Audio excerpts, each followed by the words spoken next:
All right, we'll start with an opening statement from Coach and take questions for Juju. Yeah, we wish Long Island the best this season. A lot of respect for Coach Strickland, obviously, as a player. Grew up in that era watching him a lot, so 17 years in the NBA. He's probably tired of hearing about his playing career, but I was right there in his generation. Remember my mom and dad, we never had cable television. Then we got cable television so we could get TNT. Then we started watching those games. But he's, I don't know, we all value different things in programs, but I love like the kind of don't lose your chip, kind of street dog, tough guy, and the way he played was brilliant. And a lot of respect for his coaching career. You know, they just didn't hand him this job on a platter. You know, he put in a lot of years as an assistant coach, 2 successful programs. So we wish them the best. I like the balance of their team, and I think they got a chance to have a really good year in their conference. Secondly, really want to thank the fans for coming out tonight, and obviously the student section. If we can get that kind of support from the students this year, I think we can continue to build a home court advantage. But they were the energy in the building tonight, and certainly want to thank all the students that came out. If you guys could help us in your own mediums, your own ways, the next game's at 6 o'clock Friday, national television game, 6 o'clock Friday. Of course, the big football game the next day. So hopefully the students can get the information that the game's at 6 and then show up again. And the season ticket holders that came tonight were very appreciative. And then the season ticket holders, you know, you can't come to every game. We all get it. Life moves fast. You got kids, church, activities, but on the nights that, you know, you can't come to the game, we should keep encouraging our student season ticket holders to give their seats to Ole Miss fans. Any questions for Juju? But by the way, let me introduce Juju. This is the Ole Miss Student Athlete of the Month for the month of October.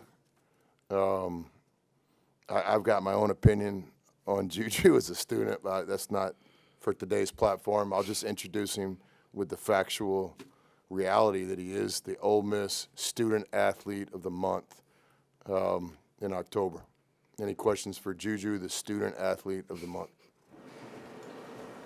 Juju, what has just the past week since Illinois been like as far as preparation, and what aspects that showed up in this game was, you know, ironed out from the exhibition as far as the things you need to work on and whatnot?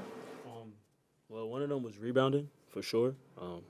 These past couple games, these two, this game that just passed, we got rebounded by Illinois. So, you know, one of the focuses was definitely rebounding, and one of the focuses was definitely defensive too. So, you know, we just been buying in on that, you know, focusing on the scout, personnel, where people want to go, what hair they want to use and stuff like that. So that's what we've been doing lately.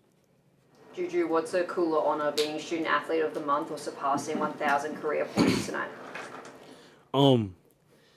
It's kind of hard to choose, but I would definitely say Student Athlete of the Month because I never got that before. So I never got Student Athlete of the Month before. So when I got it for my first time, I was definitely excited. What does surpassing 1,000 points tonight mean to you, just as your career as a whole? I didn't even really know that I was close, honestly. Somebody had just told me, but it's definitely, you know, a blessing. You know, I'm glad I got my 1,000 points with Coach Big. You know, just like I always say, you know, he been leaving me since the first time I spoke to him, so it's good. You hit 5 threes tonight. I think it tied a career high. What were you doing, and I guess what were your teammates doing to kind of get you open? A lot of those looks were open looks. You know, just driving the ball, you know, passing, cutting, screening for each other, you know. And in the game, you know, Matt, Sean, you know, they was kind of telling me already, like, yo, you hitting. You know, we're going to try to keep getting you open. Just keep moving around. We're going to pass and screen, cut for you. So it's definitely, you know, give a big thanks to my teammates. You had that fast start. His team had that fast start Sunday against Illinois tonight. Kind of had to grind out those first few minutes of the game. Just for a team that's still trying to mesh and learn, how important is it to have kind of 2 different kind of starts early in the season like that? You know, it's kind of different because, you know, since my 2 years been here, you know, I never really had a start off like that. But I would just say, you know, what impressed me a lot, we was talking about at halftime, you know, we just, you know, like we a veteran team, you know, so we wasn't really worrying about it too much that, you know, the basket was tight for us. We was just still trying to figure ways out to, you know, keep getting to the paint, keep getting good shots. It wasn't like we was taking bad shots. Most of the shots that we was getting was like in the paint, you know, missing little chippy layers, but we wasn't worried about it at all. It's cool to see Cam Brett hit that jumper. Yeah, for sure. You know, a lot of times he get in the game, he always want to do a little passing. You know, he don't be trying to score, but it was big time today. He hit a good shot. Any more questions for Juju? All right.